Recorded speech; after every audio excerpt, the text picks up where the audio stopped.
हाँ जी, recording on हो गई है। राधे राधे विकास जी। ठीक है, चलिए सबसे पहले बताइए मुझे मूलांक किसका, माधुरी दीक्षित का। क्या बताया था मैंने, माधुरी दीक्षित की डेट ऑफ बर्थ 15/5/1967, 15 मई 1967। मूलांक के भाग्यांक एक साथ लिखिए जैसे अपूर्व जी मिश्रा जी ने लिखा ना। Good, okay. कोई ऐसा है जिसको अभी भी नहीं समझ में आया?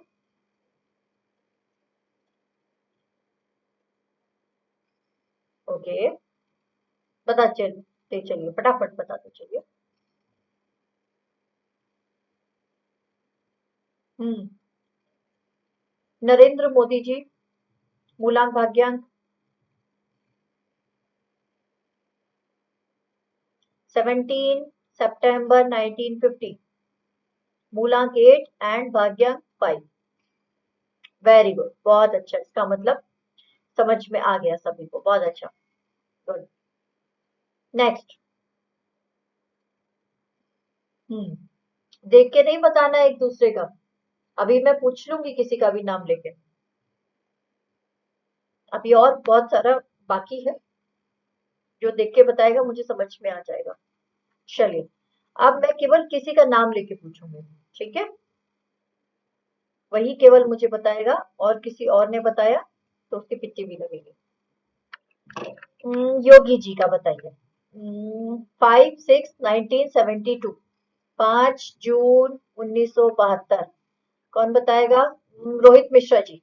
मूलांक और भाग्यांक बताइए योगी जी का।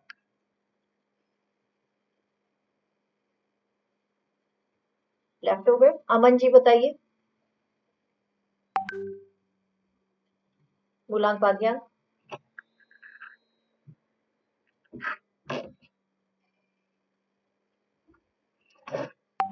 नहीं, मैं केवल जिनका नाम ले रही हूँ केवल वही बताएंगे। अमन जी, ओके, ठीक है। अब मैं सीवी रमन जी का पूछूंगी, उपाध्याय जी से। उपाध्याय जी बताइए सीवी रमन जी का। राधे राधे उपाध्याय जी। विनोद उपाध्याय जी, राधे राधे। बताइए चंद्रभान उपाध्याय जी, सीवी रमन जी का मूलांक और भाग्यांक बताइए फटाफट।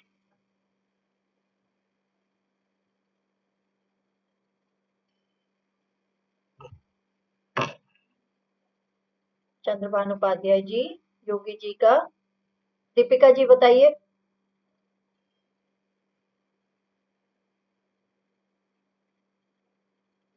5 जून 1972, 1972। मूलांक और भाग्यांक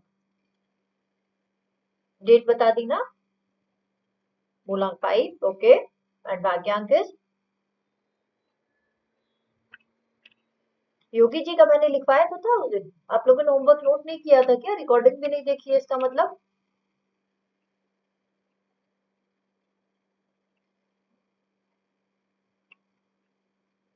भाग्यांक 3, ओके।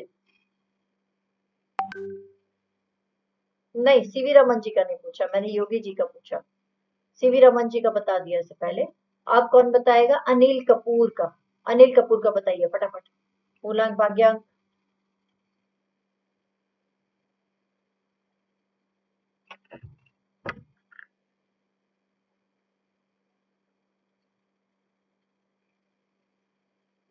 सभी लोग बताइए, जिनसे प्रॉपर पूछ रही हूँ कुछ लोग लेफ्ट कर जा रहे हैं। 6 और 4 किसका आया है? 4 किसने बताया? भाग्यांक 4 कैसे आया? अनिल कपूर का। अपूर्व मिश्रा जी, अपना चेक करिए एक बार, भाग्यांक फिर से कैलकुलेट करके बताइए मुझे। ओके, रामदेव का, स्वामी रामदेव। 25/12/1965, 1965। 25 दिसंबर 1965, रामदेव, स्वामी रामदेव। मूल्यांक भाग्यांक बताइए फटाफट। 7 और 4, गुड। रणवीर सिंह, आप सबका फेवरेट। 6 जुलाई 1985। मूलांक भाग्यांक।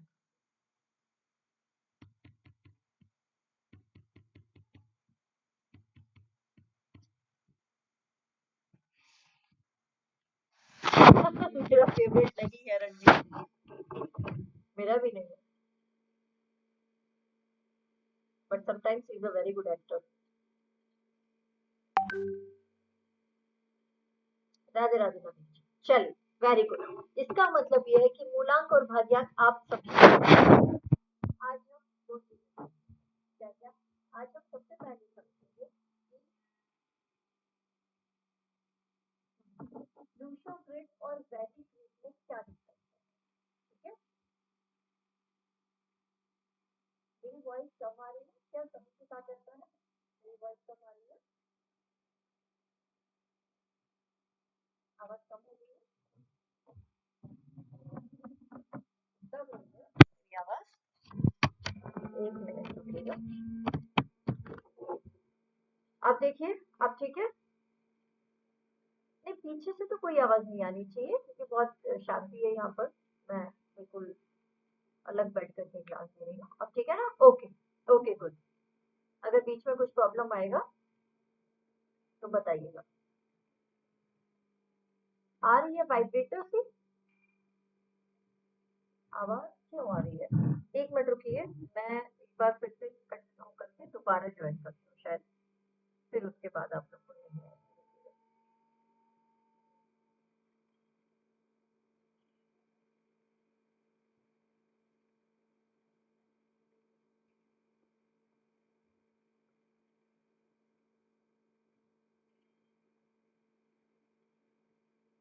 आप चेक करिए, फिर से कनेक्ट करूँ वायर, वेट, आप चेक करिए जरा एक बार आवाज, अब ठीक है, ओके। चलिए, अब ज्यादा देर नहीं करते हुए सबसे पहले आज हम सीखेंगे कि ग्रिड बनाना, ठीक है। और उसके बाद में क्या सीखेंगे कि लूशो ग्रिड में और किसमें, वैदिक में डिफरेंस क्या है। मैं स्क्रीन शेयर कर रही हूँ, एक बार मुझे सभी लोग कंफर्म करेंगे कि स्क्रीन अच्छे से दिखाई दे रही है कि नहीं दिखाई दे रही है।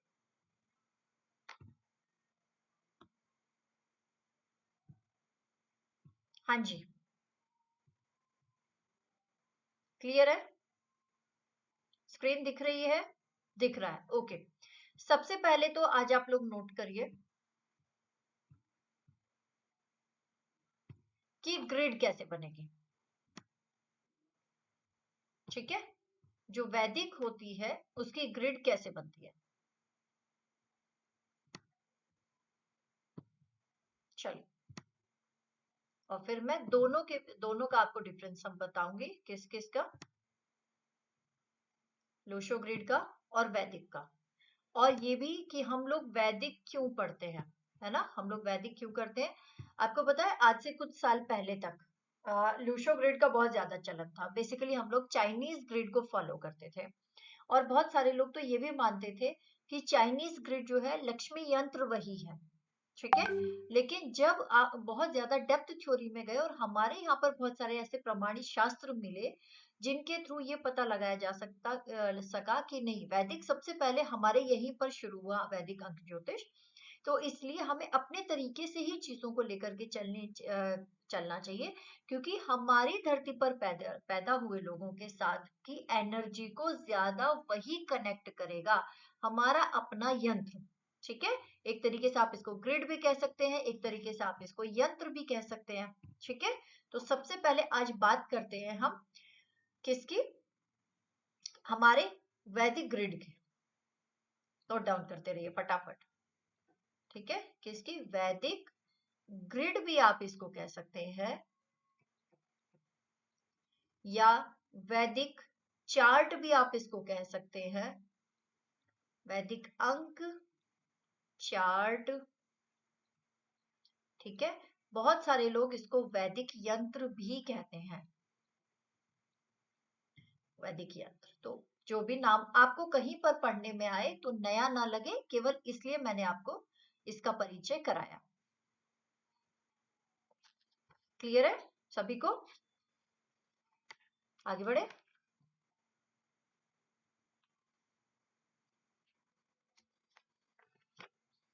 जी, यस, नो, सभी लोग एक बार कंफर्म करते रहिए ना। ओके, चलिए। अब हम बात करते हैं हमारी वैदिक ग्रिड की। मैंने आप लोगों को पिछली क्लास में कुछ नंबर्स बताए थे, ठीक है। नंबर्स कौन सा नंबर किसको रिप्रेजेंट करता है, एक बार रिवाइज कर लेते हैं। 3 नंबर किसको रिप्रेजेंट करता है? 3 नंबर रिप्रेजेंट करता है जुपिटर को, ठीक है, गुरु ग्रह को। एक से शुरू करते हैं, एक सूर्य को, 2 नंबर चंद्रमा को, 3 नंबर गुरु को, 4 नंबर राहु को, 5 नंबर बुध को, 6 नंबर शुक्र को, 7 नंबर केतु को, 8 नंबर किसको? शनि को, 9 नंबर मंगल को, ठीक है। चलिए, अब इसको भरते हैं। तो जो यहां पर आएगा, ये आएगा 3 नंबर गुरु का। सबसे पहले गुरु को स्थान दिया गया यहाँ पर। फिर 1 नंबर को, यह जो राजा है सूर्य। उसके बाद में किसको नंबर स्थान दिया गया है? 9 नंबर, राजा के सेनापति, ठीक है। अभी मित्र और शत्रु भी बताऊंगी, तब आपको समझ में आएगा। बहुत लॉजिकली हम पढ़ते चलेंगे, कहीं भी कोई भी पॉइंट मिस नहीं होगा हमारा। आप देखिए, सूर्य कौन है? राजा, ठीक है। और राजा के एक तरफ उनके गुरु है, यानी कि उनके जो मंत्री है, उनके सलाहकार हैं, ठीक है, वो है। और एक तरफ उनका कौन है? सेनापति, ठीक है। इसके बाद आगे बढ़ते हैं। कौन? 6 नंबर। 6 कौन है? शुक्र या वीनस, ठीक है। 7 नंबर केतु। सबको समझ में आ रहा है ना जो मैं लिख रही हूं? एक बार कंफर्म करेंगे। 5 नंबर, राइटिंग तो ठीक है मेरी। 5 नंबर कौन है? बुध, Venus. Next is 2 number. 2 number किसका है? चंद्रमा का, माता का। 8 नंबर शनि।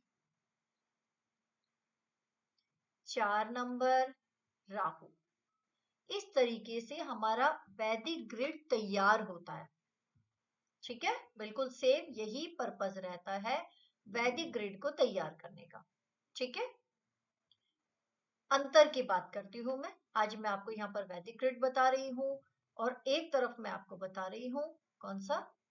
लूशो ग्रिड की हम बात करेंगे। तो मैं यहाँ पर लूशो ग्रिड भी बना लेती हूँ।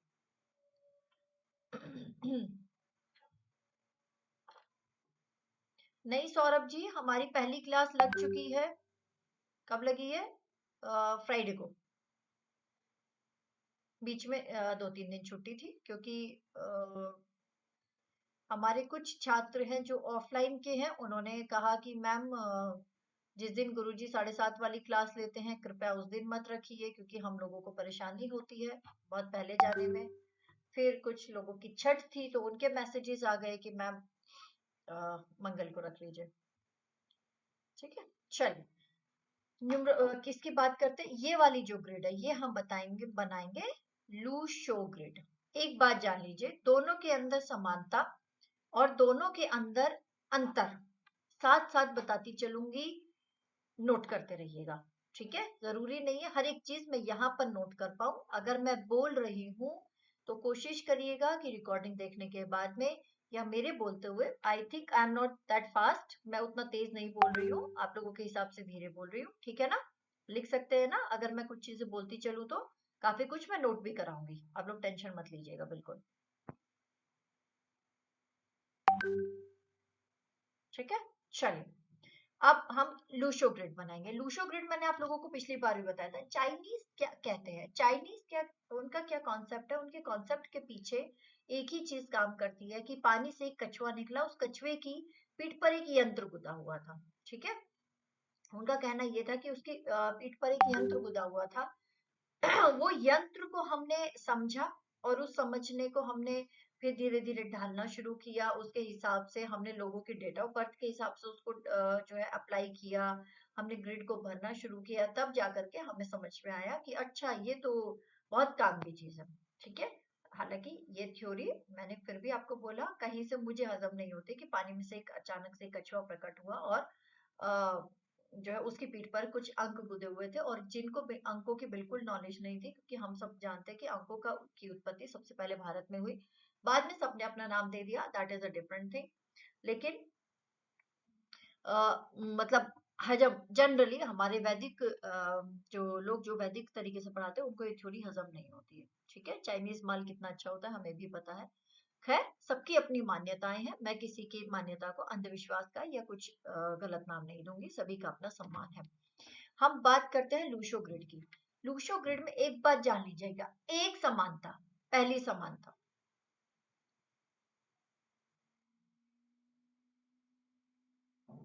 ठीक है। लूशो ग्रिड को क्या कहते हैं? चाइनीज पद्धति, चाइनीज ग्रिड भी कहते हैं कुछ लोग चाइनीज पद्धति भी इसको कहते हैं। ओके, चलिए अब इसमें पहले मैं सारे नंबर्स भर देती हूँ, फिर आपको बताती हूँ। सबसे पहले इन्होंने यहां पर बिठा दिया किसको? राहु को। नंबर्स जो है उनके ग्रह सेम है, दोनों ग्रिड में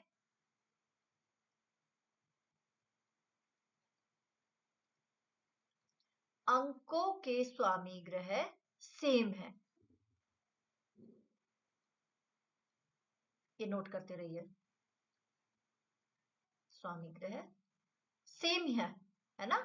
एक नंबर सूर्य के लिए ही है, और 2 नंबर चंद्रमा के लिए ही है, 3 नंबर गुरु के लिए ही है, 4 नंबर राहु के लिए ही है, 5 नंबर बुध के लिए है, 6 नंबर शुक्र के लिए है, 7 नंबर केतु के लिए है, और 8 नंबर शनि के लिए है, 9 नंबर मंगल के लिए है। तो दोनों के स्वामी जो अंक है उनके स्वामी ग्रह सेम है। ठीक है, सबसे पहले इन्होंने किसको बिठा दिया यहाँ पर? राहु को। मुझे लगता है बार बार हर जगह मुझे नाम लिखने की जरूरत नहीं पड़ेगी, क्योंकि आपको पता है कि 4 नंबर राहु का। ठीक है, इनकी जो ग्रिड है वो शुरू ही राहु से हुई है। ठीक है, अब आप समझ सकते हैं अंतर भी और समानता भी, दोनों चीज समझते जाइएगा। ठीक है, हमने की है अपने गुरु से, ठीक है, इन्होंने शुरू की है राहु से। दूसरा ये ले आए किसको? 9 नंबर को। 9 नंबर कौन है? मंगल। फिर ये ले आए किसको? 2 नंबर को। 2 नंबर कौन है? चंद्रमा। ठीक है, राहु, राहु के साथ मंगल, मंगल के साथ चंद्रमा। ठीक है, यानी कि दोनों ही एग्रेसिव प्लैनेट्स के साथ में चंद्रमा को यहाँ पर बिठा दिया। आफ्टर दैट 3 नंबर, फिर बैलेंसिंग नंबर, बीच का जो होता है इसको हम बैलेंसिंग कहते हैं, जो पूरी चार्ट को बैलेंस करता है। जैसे इसमें बैलेंस कर रहा है केतु 7 नंबर, इसमें बैलेंस करता है बुध 5 नंबर। ठीक है, और 2 के नीचे कौन आएगा? 7 नंबर, कौन? केतु का। ठीक है, इसके बाद आते हैं शनिदेव भगवान। फिर 1 नंबर सूर्य को सबसे नीचे ले गए, सूर्य और शनि साथ साथ बिठा दिए, और शुक्र यहां बिठा दिए। ठीक है, अब ध्यान से सुनिएगा, लूशो ग्रिड में चाहे नंबर आप इस तरीके से ऐड करें या इस तरीके से ऐड करें, कैसे?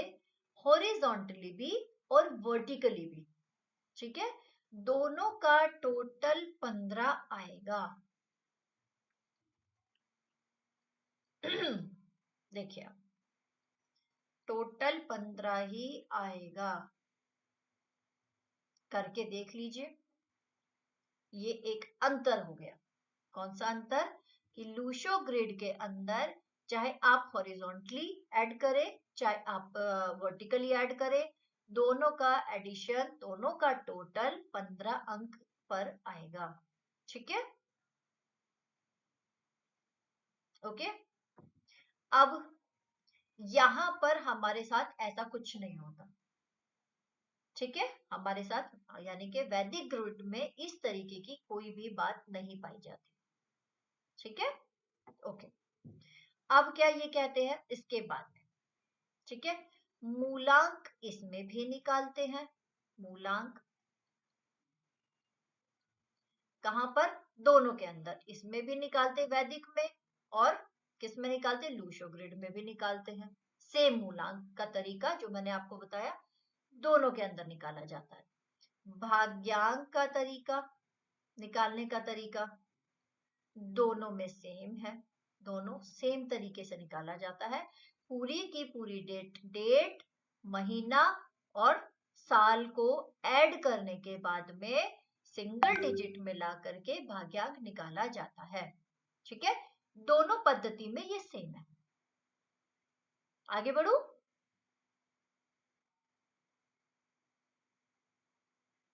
ओके, ठीक है। चलिए, अब क्या कहते हैं, एक अंतर। मान लीजिए आज का किसी का जन्म हुआ है 12 फरवरी 1999। ठीक है, 12 फरवरी 1999। दोनों पे सेम डेट ऑफ बर्थ से हम कुछ चीजें बताएंगे, अप्लाई करेंगे। जैसे मूलांक इसमें हो गया 2+1 = 3, इसमें भी 3 है, सेम हो गया। ठीक है, उसके बाद क्या होगा, दो सारे नंबर्स को ऐड करने के बाद में भाग्यांक आ जाएगा। यस, 6, बिल्कुल ठीक है, 6 नंबर आ गया भाग्यांक। अब सुनिए ध्यान से, इसके अंदर जब आप इस नंबर को प्लेस करते हैं, किसके अंदर, लूशो ग्रिड के अंदर, तो आप क्या करते हैं, जब आप इसको जितने नंबर रिपीट हो रहे हैं उतने ही नंबर्स को आप लिखते चले जाते हैं, जितनी बार वो रिपीट होंगे। किसमें, लूशो ग्रिड के अंदर। लेकिन वैदिक पद्धति के अंदर हम सेंचुरी को नहीं लेते हैं।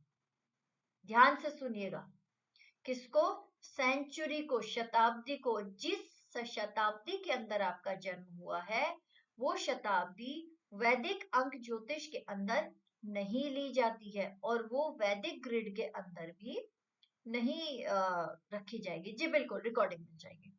ठीक है, वैदिक ग्रिड के अंदर भी नहीं अप्लाई करेंगे उसको। अभी जब मैं आपको ये वाला चार्ट बनाना सिखाऊंगी तब आपको समझ में आएगा। ठीक है, यहां से हम लूशो ग्रिड को छोड़ते चलेंगे। मैं जस्ट आपको एक डिफरेंस समझाने के लिए लूशो ग्रिड बता रही हूँ। इसके बाद हम लूशो ग्रिड को यहीं पर छोड़ देंगे और वैदिक अंक ज्योतिष की पद्धति से हम आगे बढ़ते चले जाएंगे। ठीक है, क्लियर है यहां तक सबको? अब कैसे, एग्जाम्पल से बताऊंगी विकास जी, अभी आप थोड़ा सा समझ लीजिए।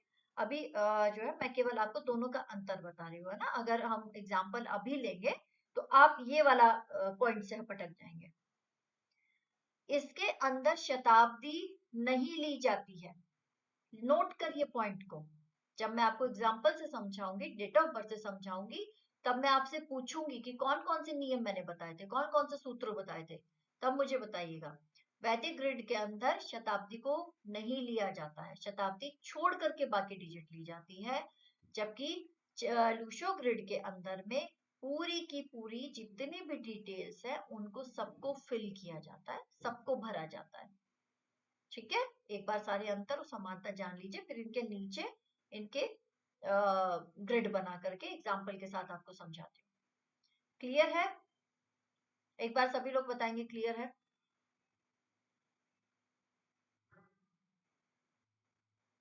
शताब्दी में सेंचुरी, 1980 में किसी का जन्म हुआ तो 19 इज अ शताब्दी ना। 2002 में किसी का जन्म हुआ तो 2000 इज अ शताब्दी ना। क्लियर है?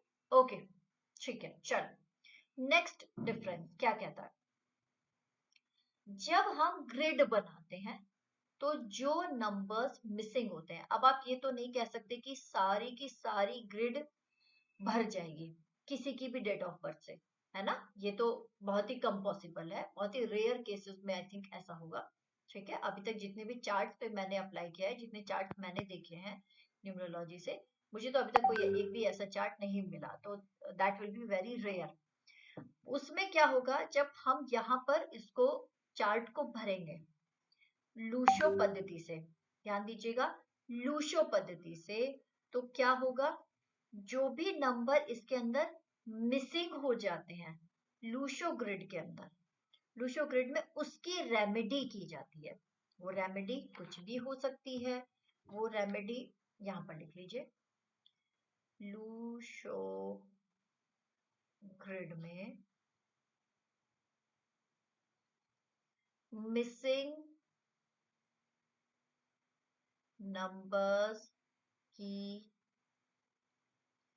रेमेडी की जाती है, यानी कि जो उपाय बताए जाते हैं वो उस मिसिंग नंबर के बताए जाते हैं, उन नंबर्स के नहीं बताए जाते जो आपकी ग्रिड में आ रहे हैं, मौजूद हैं, या मल्टीपल टाइम्स आ रहे हैं। जैसे किसी की ग्रिड में मान लो 5 5 2 बार आ गया, 3 बार आ गया। जैसे मेरी ग्रिड है, मेरी जो ग्रिड है उसके अंदर एक ही मेरा मूलांक है, एक ही मेरा भाग्यांक है, ठीक है। मेरा कुआ नंबर भी एक ही आता है, तो मेरा सब कुछ 1 1 1 1 है।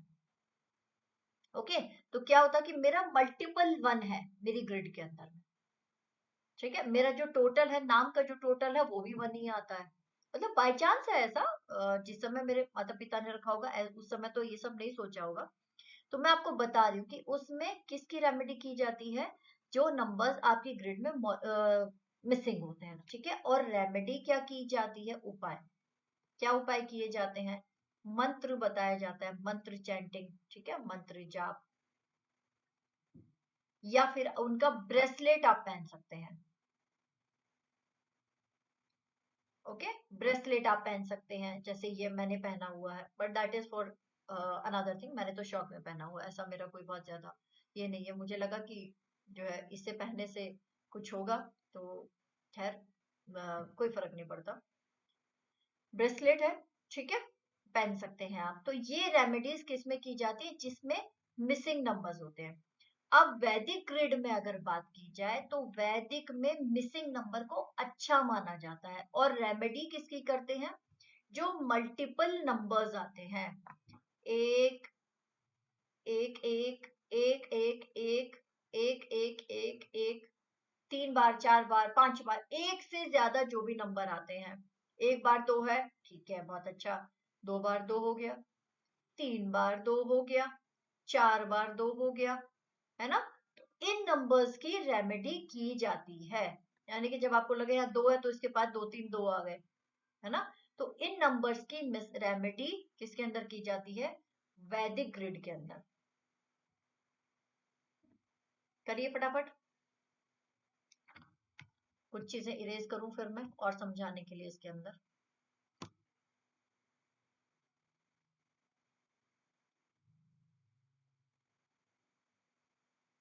अभी तो जो प्लेन्स बने हुए हैं आपके सामने, उनका सबका मैं आपको नाम भी बताऊंगी ना।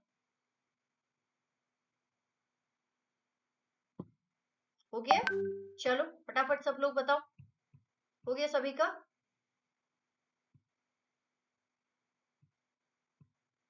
हम्म, थोड़ा सा जगह बना लेती हूँ। ओके, चलिए अब जो वैदिक ग्रिड है, जो लूशो ग्रिड है, लूशो ग्रिड में जो सबसे ऊपर वाला जो प्लेन होता है, इसको हम क्या कहते हैं, इसको हम कहते हैं मेंटल प्लेन, मेंटल प्लेन।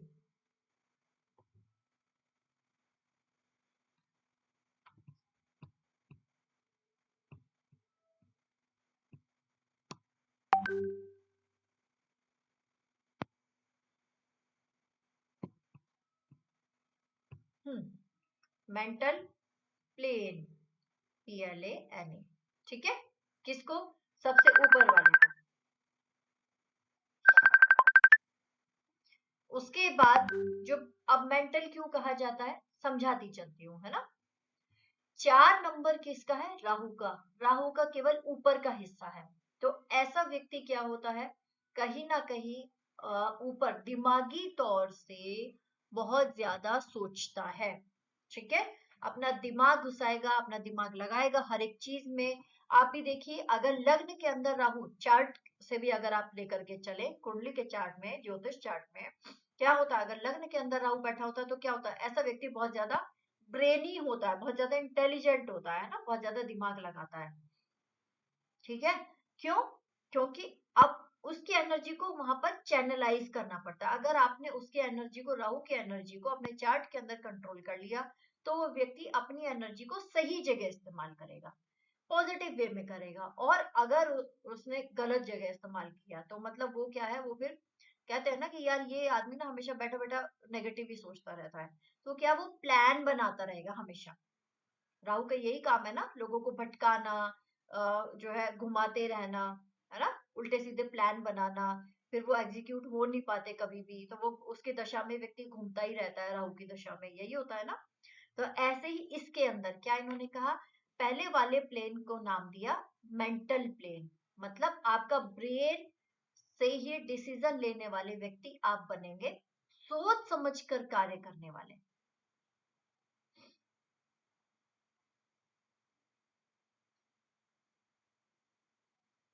कोई ग्रह शुभ हो और न्यूमरोलॉजी में खराब हो तो कैसे मानेंगे हम? नहीं, दैट इज अनदर थिंग, है ना, उसको आप अभी ज्योतिष से मत जोड़िए। ये अंक ज्योतिष है ना, अंकों वाली। आप ये नहीं कह सकते कि इसका हाथ में ऐसा है तो कुंडली में ऐसा होगा। सभी विधाएं अलग अलग हैं, वो भी कनेक्शन आप पढ़ेंगे, लेकिन वो मेरे बहुत एडवांस का पार्ट है ना, एडवांस। अगर आप ज्वाइन करेंगे एडवांस, उसमें वो चीजें सिखाई जाएंगी, बेसिक में उतना के चक्कर में आप फंस जाएंगे फिर। मेंटल प्लेन, उसके बाद दूसरे नंबर पर आता है कौन सा, इमोशनल प्लेन। इमोशनल प्लेन, ठीक है। इमोशनल प्लेन क्यों? क्योंकि केतु है, नीचे का हिस्सा है, ठीक है। नीचे का हिस्सा है तो व्यक्ति क्या है, आंखें है नहीं उसके पास, ब्रेन है नहीं उसके पास, तो क्या है, जो डिसीजन लेता है वो मन से लेता है, इमोशनल होकर के लेता है, ठीक है। परेशान रहेगा, कुछ दिन तक घूमता रहेगा, इधर घूमा उधर घूमा, उससे पूछ लिया यार कुछ समझ में नहीं आ रहा है, क्या करूं, है ना। पता चले दो चार से धोखा भी खा चुका होगा, तब समझ में आएगा जाकर के कि यार ऐसा नहीं करना चाहिए था, ठीक है। तो ये चीजें किसके लिए है, इमोशनल प्लेन दूसरे नंबर के प्लेन को कहा जाता है, ठीक है। 3 और 5 और 7 यहाँ पर आते हैं केतु, 3 5 और 7, ठीक है, किसके, केतु के, केतु बुध और गुरु के प्लेन को इमोशनल प्लेन कहा जाता है। तीसरा नंबर का आता है प्रैक्टिकल प्लेन। अब क्यों है प्रैक्टिकल प्लेन? अब देखिए यहाँ पर तीनों के तीनों जो ग्रह है वो बिल्कुल प्रैक्टिकल बैठे हैं। ये राजा साहब हो गए। शनि किसी की सुनते नहीं है, अपनी इच्छा से कार्य करते हैं, ठीक है। जब मन होगा करेंगे, सामने वाले को दंड देने में यकीन करते हैं। मैं ग्रहों का कारकत्व यहाँ पर जोड़ करके चल रही हूँ। दंडाधिकारी इनको कहा जाता है, न्याय अधिकारी इनको कहा जाता है, न्याय देने वाले कहा जाता है। जो व्यक्ति अपने खुद के साथ अन्याय नहीं बर्दाश्त कर सका, वो किसी और के साथ अन्याय क्यों करेगा, ठीक है। बहुत ही प्रैक्टिकल रूप से आप शनिदेव की 7.5 चलिए, आप रो लीजिए, आप धो लीजिए, जो आपको परिणाम मिलना होगा आपके पिछले कर्मों का वो आपको मिल करके रहेगा, ठीक है। तो बहुत ही प्रैक्टिकल है। 6 नंबर शुक्र देव दैत्य गुरु, है ना। तो प्रैक्टिकल प्लेन इसको कहा जाता है क्योंकि तीनों ही ग्रह जो बैठे हैं वो प्रैक्टिकल अप्रोच वाले बैठे हैं, ठीक है। राजा भी आपको पता है अगर इमोशनल हो जाएगा या बहुत ज्यादा दिमाग लगाने लगेगा तो कहीं ना कहीं उसकी सत्ता हिल जाती है, ठीक है। तो प्रैक्टिकल होकर के कार्य करना पड़ता है। यहाँ तक क्लियर है सबको? लूशो ग्रिड। आगे चलूं वैदिक पे, वैदिक के प्लेन बताऊं? ओके। 3 1 और 9 पहला प्लेन, ठीक है। 3 और 1, कुंडली के अंदर भी 3 1 9 के कॉम्बिनेशन को अच्छा माना जाता है। राजा है, राजा के दोनों मित्र हैं, ठीक है। और साथ में गुरु क्या है, अध्यात्म के कारक है, हमें गुरु ही अध्यात्म की तरफ लेकर के जाते हैं, ठीक है। ओके। और सेनापति कौन है? सेनापति हमेशा जो राजा का आदेश होता है उसको पालन करते हैं, कराते भी हैं जनता से। अब इसको क्या कहते हैं? इसको हम कहते हैं स्पिरिचुअल प्लेन।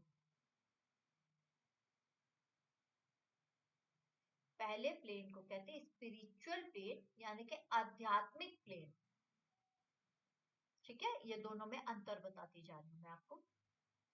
दूसरे नंबर पे आता है 6 7 और 5, यानी कि केतु भी आ गए, बुध भी आ गए, लेकिन साथ में कौन आ गए, शुक्र भी आ गए, ठीक है ना। तो इसको हम क्या कहेंगे, इसको हम यहाँ पर भी इमोशनल प्लेन ही कहेंगे,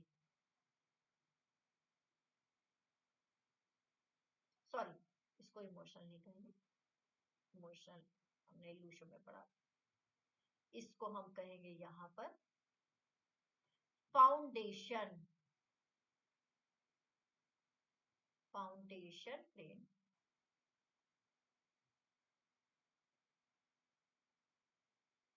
फाउंडेशन प्लेन, फाउंडेशन क्यों? क्योंकि बेस है। फाउंडेशन क्या होती है? किसी भी चीज की फाउंडेशन का क्या मतलब होता है? खोज, बेस, है ना, किसी भी चीज की नींव, यही तो होता है। अब क्या है, ये वाला जो प्लेन है इसमें अगर बीच की एनर्जी गायब हो गई, आप देखिए, आप घर बनाते हैं, वास्तु में घर बनाते हैं, उसमें क्या किया आपने, बीच में जो आपका ब्रह्म स्थान होता है, ठीक है, ब्रह्म स्थान पर आपने क्या किया, उसको आपने कहीं ना कहीं ऑक्यूपाइड कर दिया, वहां बाथरूम बना दिया, वहां आपने जो है पिलर खड़ा कर दिया, वहां पर आपने कुछ और चीजें बना दी जिसकी उस ब्रह्म स्थान को आपने कवर कर दिया, तो क्या होगा, पूरा का पूरा घर आपका परेशान रहता है, केवल और केवल उस ब्रह्म स्थान के कारण। तो ये जो ग्रिड होती है ना, इस ग्रिड का ये ब्रह्म स्थान है, ये वाला, ठीक है। तो इसको सेंटर पॉइंट भी कहा जाता है। आप देखिए, ये वाला प्लेन बनेगा ऐसे वाला, तब भी ये वाला, तब भी ये आएगा, ये वाला बनेगा तब भी आएगा, बीच वाला बनेगा तब भी आएगा, इधर वाला बनेगा तब भी आएगा, यानी कि इसके बिना कहीं ना कहीं ग्रिड को अनबैलेंस्ड माना जाता है, ठीक है। ऐसे ही इसमें भी सेम एज हियर ऑल्सो, ठीक है, कहाँ पर, लूशो ग्रिड के अंदर में। अब फाउंडेशन क्यों कह रहे हैं? क्योंकि मर्क्यूरी आपने बुध का ले लिया, भाई बुध है, वाणी है, अपनी वाणी से व्यक्ति कार्य करता है, कमाता है। केतु है, केतु भले ही उसका ऊपर का हिस्सा मिसिंग है, लेकिन केतु क्या है, केतु आपको कहीं ना कहीं बहुत सारी चीजों में हेल्प करता है।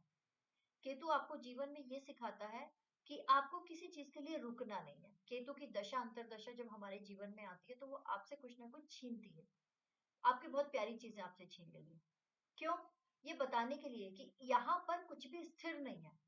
So don't be attach with anyone और एनीथिंग। किसी भी चीज के साथ में बहुत ज्यादा अटैच मत होइए।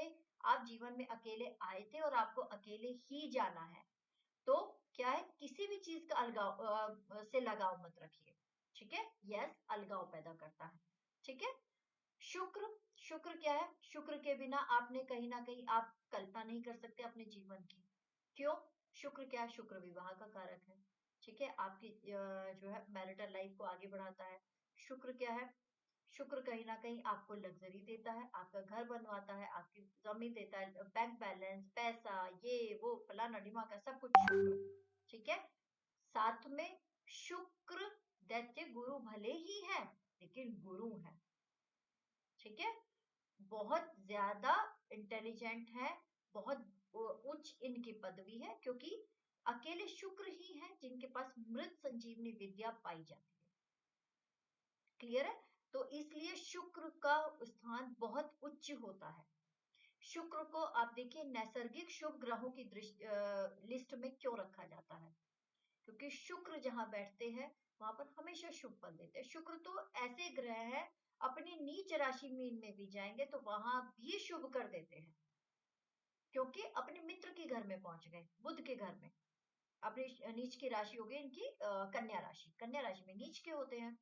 और जब ये उच्च के होते हैं कहा, मीन राशि के अंदर, तो कैसे होते हैं शुक्र? अध्यात्म की पराकाष्ठा, ज्ञान की पराकाष्ठा, व्यक्ति को अद्भुत ज्ञान बन देते हैं।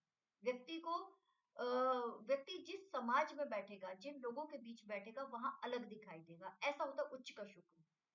इसलिए इसको फाउंडेशन प्लेन कहा जाता है। नेक्स्ट हम आ जाते हैं किस पर? फिजिकल प्लेन पर।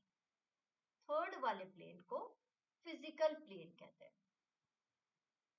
अब इसको फिजिकल प्लेन क्यों कहा जाता है? फिजिकल प्लेन का मतलब होता है कि यहाँ पर शनि, चंद्रमा, राहु ये आपसे मेहनत कराते हैं।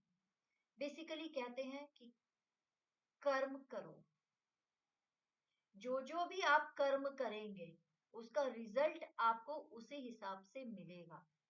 तो रिजल्ट की चिंता मत करिए, यही कहता है ना शनि, तो यही कहता है ना, कर्म करिए। राहु की भी दशा में व्यक्ति को क्या सुझाव दिया जाता है? दिमाग मत चलाओ, केवल अपना कार्य करो, जस्ट डू योर वर्क। ये मत सोचो मुझे नौकरी छोड़नी है, अभी छोड़नी है, क्योंकि जो भी व्यक्ति राहु की दशा अंतर दशा में नौकरी छोड़ता है उसको जल्दी नौकरी मिलती भी नहीं है।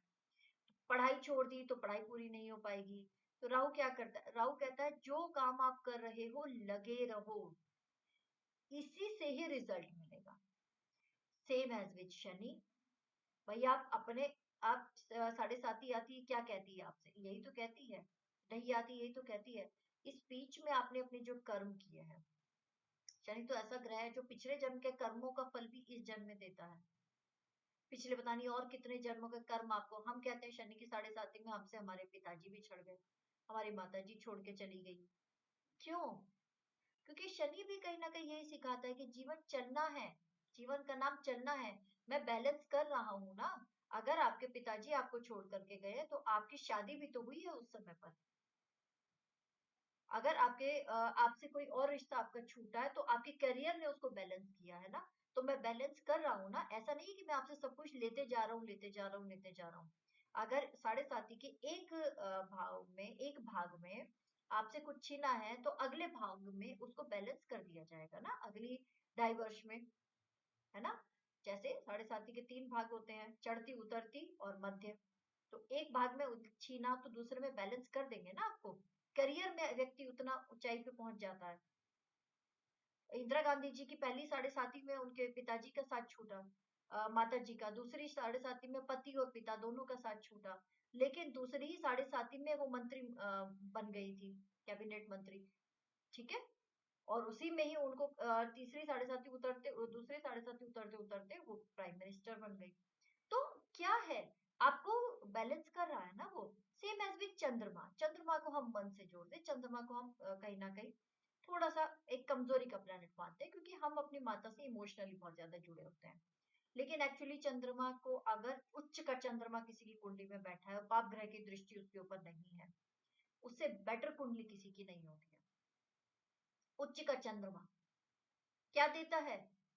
उच्च का सूर्य तो फिर भी आपको ईगो दे सकता है, लेकिन उच्च का चंद्रमा व्यक्ति को जो चाहेगा वो मिलेगा, जिस समय चाहेगा उस समय मिलेगा।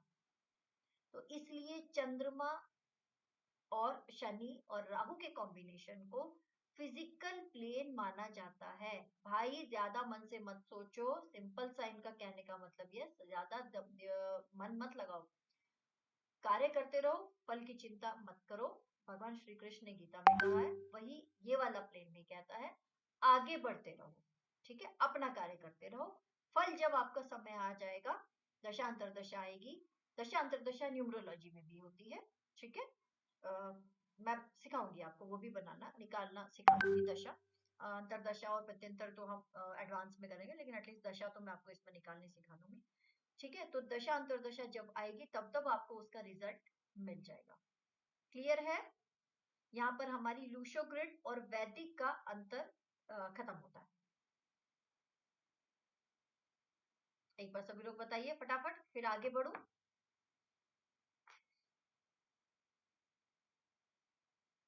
ओके, सभी लोग बताइए।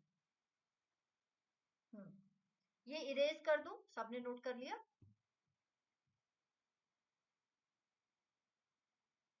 अच्छा, एक बार ये बोला गया था ना मुझसे कि एग्जाम्पल दे करके समझाओ, मैं एग्जाम्पल से एक बार सभी लोगों को समझा देती हूँ ना। चलिए। ओके, मैं एक बार एग्जाम देती हूँ। मैम 8 4 2 का नाम क्या है? अच्छा, 8 2 4 का फिजिकल प्लेन है सपना जी, फिजिकल।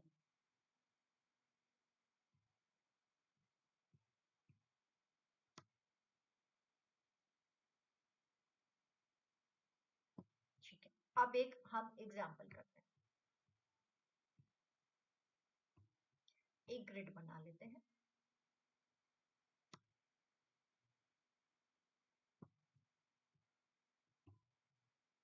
चलिए, अब ये जो ग्रिड है, ये पहले एक एक करके सीखेंगे, है ना। वैदिक कर लेते हैं। इन नंबर की वैल्यू सीधे सीधे ही है। आदित्य में इनका महत्व नहीं होता क्या? बिल्कुल होता है, सभी तरीके से होता है, सभी तरीके से होता है नीमन जी।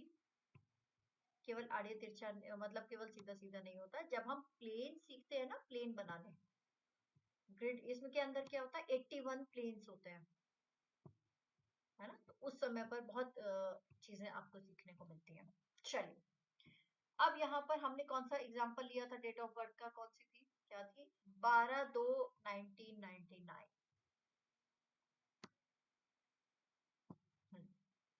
इसी को पहले लूशो ग्रिड पे लगाएंगे, इसको लूशो ग्रिड बनाएंगे, लूशो ग्रिड से, लूशो ग्रिड से कौन सी डेट ऑफ बर्थ है, 12/9/19। बिल्कुल चेंज नहीं होंगे, ये फिक्स रहेंगे। ये दोनों जो ये होते हैं ग्रिड होती हैं, वो हमेशा फिक्स रहती है, चेंज नहीं होता कुछ भी। आपकी कुंडली आप लेकर के पैदा होते हैं, जन्म लग्न की कुंडली को कभी चेंज होती है, D1 कुंडली, D9 कुंडली, जो आप अपनी उस समय केवल गोचर की स्थिति चेंज होती है ना, इसके अलावा जो भी आप चार्ट लेकर के पैदा हुए हैं, षोडश वर्गीय चार्ट, वो कभी चेंज नहीं होता ना, सेम एज यहाँ पर भी कार्य करता है। जो भी नंबर्स आप अपने डेट ऑफ बर्थ के अंदर लेकर के पैदा हुए हैं, वो जीवन में कभी चेंज नहीं होंगे। हाँ, लोग रेमेडी करते हैं ना, नेम न्यूमरोलॉजी एक पार्ट आता है, मोबाइल न्यूमरोलॉजी एक पार्ट आता है ना, मेडिकल न्यूमरोलॉजी इसके पार्ट है, तो बहुत सारा एडवांस में बहुत सारी चीजें हैं। चलिए, अब देखिए 12, पहले हम इसको लूशो ग्रिड के हिसाब से करेंगे, तो 2+1 इसका मूलांक क्या रहेगा, 2+1 इज इक्वल टू क्या रहेगा, फटाफट बताइए, 3। और भाग्यांक क्या रहेगा, 4। ठीक है, भाग्यांक 4 और मूलांक 3। तो सबसे पहले हम कैसे करते हैं इसको, क्या क्या करेंगे, रखिए इनको, नंबर्स को सेट करिए, 2 और 1 3। ठीक है, लूशो ग्रिड के अंदर आप 2 और 1 3 नहीं बिठाते हैं, आप सीधे 3 नंबर बिठाते हैं।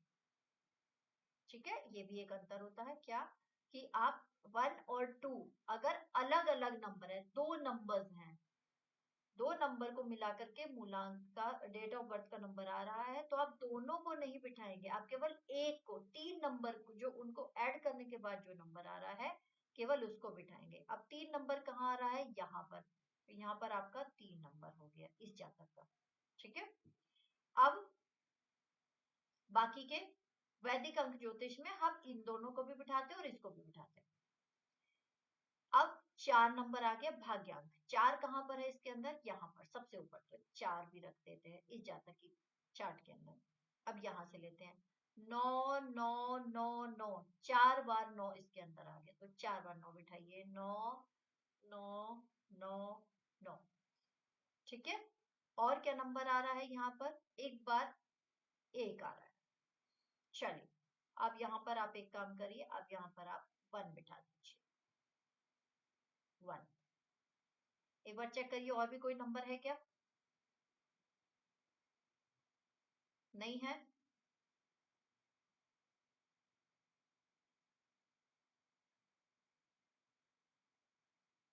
दो नंबर कहां पर है,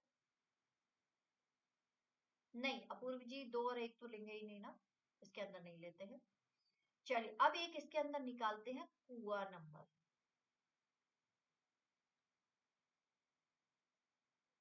कुआ नंबर, नहीं 2 और 1 तो लेना ही नहीं है ना, क्योंकि 2 और 1 को मिला करके 3 आ गया ना, तो मैंने अभी बताया ना कि 3 नंबर बिठाएंगे हम, 2 और 1 नहीं बिठाएंगे। हाँ, केवल मूलांक, केवल मूलांक उनका एडिशन लेंगे। ठीक है, कुआ नंबर 1 लेते हैं,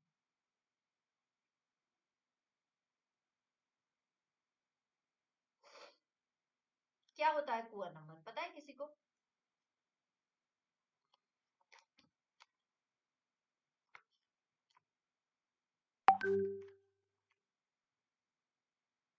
नहीं पता, चलिए मैं बताती हूँ कुआ नंबर होता क्या है। कुआ नंबर होता है कि कुआ नंबर लड़के और लड़की दोनों के लिए अलग अलग तरीके से निकाला जाता है। जैसे कि अगर मान लीजिए ये वाली डेट ऑफ बर्थ किसी लड़की की है, तो लड़की के में क्या लेंगे, जो वर्ष होगा, ये जो वर्ष होगा, जैसे गर्ल के लिए मैं बात कर रही हूँ, तो जो वर्ष होगा 1999 या कोई और भी वर्ष जो भी आपको ठीक लगता है, ठीक है, उसमें क्या करेंगे, हम इनको सबको ऐड कर देंगे। तो 999 कितना हो गया, 27 एंड 1 28, 28 आ गया। अब 2 और 8 को भी ऐड कर लेंगे तो क्या आ जाएगा, 1। ठीक है, ये हो गया, आ गया। अब इसमें नियम अनुसार, नियम कहता है कि लड़की के नंबर में जब ये आ जाता है तो उसमें 4 ऐड कर देते हैं, यानी कि 5 नंबर इस लड़की का कुआ नंबर हो गया। ठीक है, 5 नंबर इस लड़की का कुआ नंबर हो गया। अगर किसी लड़के का है ये वाला डेट ऑफ बर्थ, तो क्या होगा, 1999 को आप ऐड करिए, सेम आया, 1 आया। ठीक है, लड़के की में क्या करते हैं, 11 में से माइनस करना होता है, नियम कहता है 10 नंबर, ये लड़के का कुआ नंबर आया। समझ में आ रही है बात, क्या कहना चाह रहे हैं? लड़की के में दोनों के चार्ट, सबसे पहले ऐसे समझिए इजी तरीके से, दोनों का वर्ष जो होगा वो उसको आप ऐड कर लेंगे।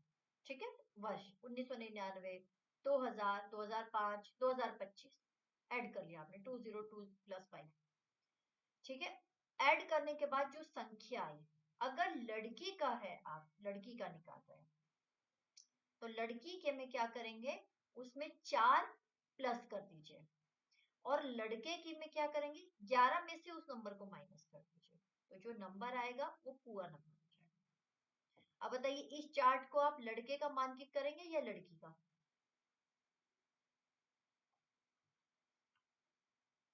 बताइए फटाफट। लड़का, हाँ लड़के का। ठीक है, अब ये 10 नंबर आया, अब 10 को भी फिर से 1 कर लेंगे। ठीक है, फिर से 1 हो गया, तो ये हो गया 1। अब ये इस लड़के का चार्ट तैयार हो गया। ये कौन सा है, ये लूशो ग्रिड पद्धति से। ठीक है, अब इसमें रेमेडी इस व्यक्ति को किन किन चीजों की करनी होगी, किन किन नंबर्स की, 5 नंबर की करेगा सबसे पहले तो। ठीक है, 2 की करेगा, 7 की करेगा, 6 की करेगा, 8 की करेगा, लेकिन एक साथ नहीं करना है। जैसे जैसे दशा अंतरदशा आएगी, जैसे जैसे उसको उस नंबर की आवश्यकता होगी, 5 नंबर की तो वो किसी भी समय पर कर सकता है, 5 नंबर की तो वो रेगुलर करता है, क्योंकि 5 नंबर से उसका ये वाला प्लेन कंप्लीट होता है, जो कि एक राजयोग है। ठीक है, तो 5 नंबर की तो वो किसी भी समय कर सकता है, 5 नंबर से उसकी कुंडली काफी हद तक बैलेंस भी हो जाएगी। लेकिन बाकी नंबर की रेमेडी कब कब करेगा, जब जब उस व्यक्ति को उसकी आवश्यकता होगी, जैसे कि उसको मान लो धन की आवश्यकता है, नौकरी की आवश्यकता है, तो क्या करेगा, 6 नंबर की रेमेडी करेगा। ठीक है, इमोशनली परेशान चल रहा है, बहुत ज्यादा परेशान हूं मैं, मुझे कुछ समझ में नहीं आ रहा, मुझे कुछ रास्ता नहीं दिखाई दे रहा, तो मैं क्या करूंगा, मैं 2 नंबर की रेमेडी करूंगा।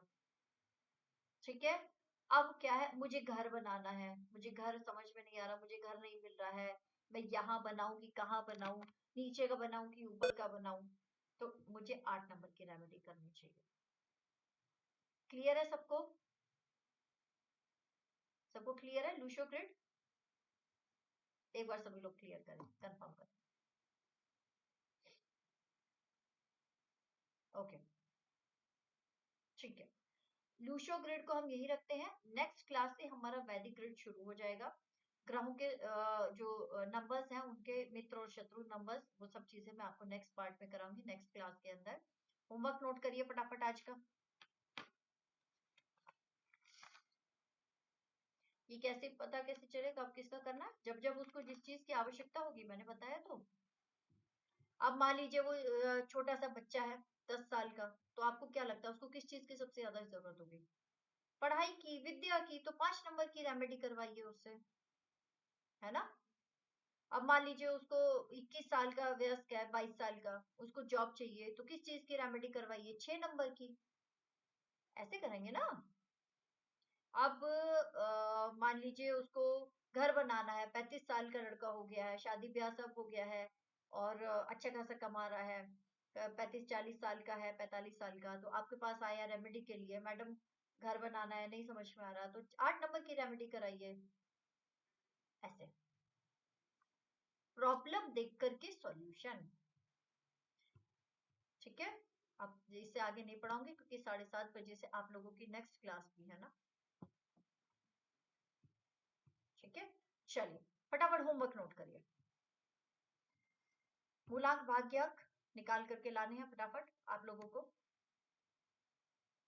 ठीक है, लूशो ग्रिड का पार्ट हमारे यहीं पर समाप्त होता है। अब हम वैदिक ग्रिड से ही आगे बढ़ेंगे।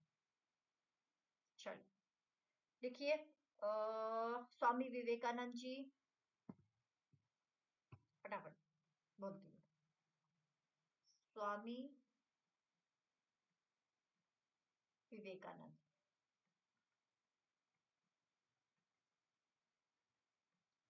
क्या इनकी डेट ऑफ बर्थ? 12 जनवरी 1863। क्या निकालना है? मूलांक भाग्यांक दोनों। नंबर 2, रतन नोएल टाटा।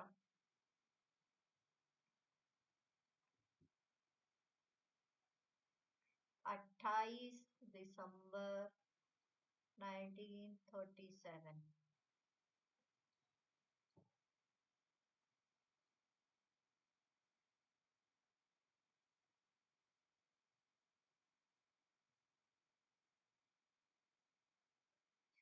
सभी का अपना अपना तरीका होता है दीपिका जी, है ना। कोई क्यों करता है ये मैं नहीं बता सकती, और मैंने क्यों नहीं किया इसका भी एक कारण है ना।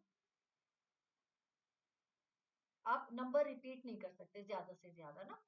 ऐसा नहीं है कि आप अपनी नंबर अपनी ग्रिड को अच्छा दिखाने के लिए उसमें नंबर्स भरते जाइए। बेसिकली रीजन ये होता है लॉजिकली कि आप अपनी ग्रिड के अंदर उस नंबर की एनर्जी उतनी बार कार्य करती है जितनी बार की आप वो नंबर जो है वो लिखा गया है। ठीक है, लेकिन कई बार वो आपको अच्छे रिजल्ट देने के बजाय खराब रिजल्ट भी देने लगती है, हमको पता ही नहीं चलता।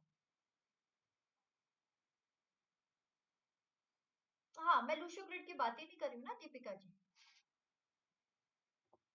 चलिए next is okay, Serena Williams. Number 1, दुनिया की number 1 tennis player Serena Williams, सभी लोगों ने नाम सुना होगा।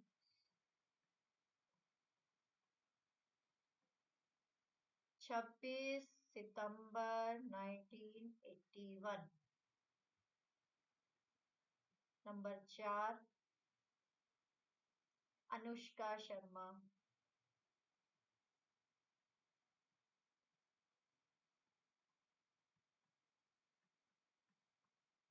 1/5/1988। एंड इनके पति देव विराट कोहली। सभी अलग अलग इंडस्ट्री से बिलोंग करते हैं, सभी का अलग अलग प्रोफेशन है, तो आप ये नहीं कह सकते कि एक ही जैसा हमको दिया है।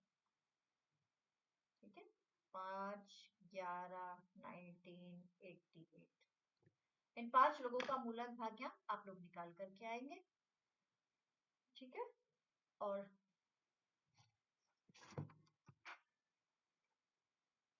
हो गया है सभी का। नेक्स्ट क्लास में जुड़िए, गुरुजी इंतजार कर रहे होंगे।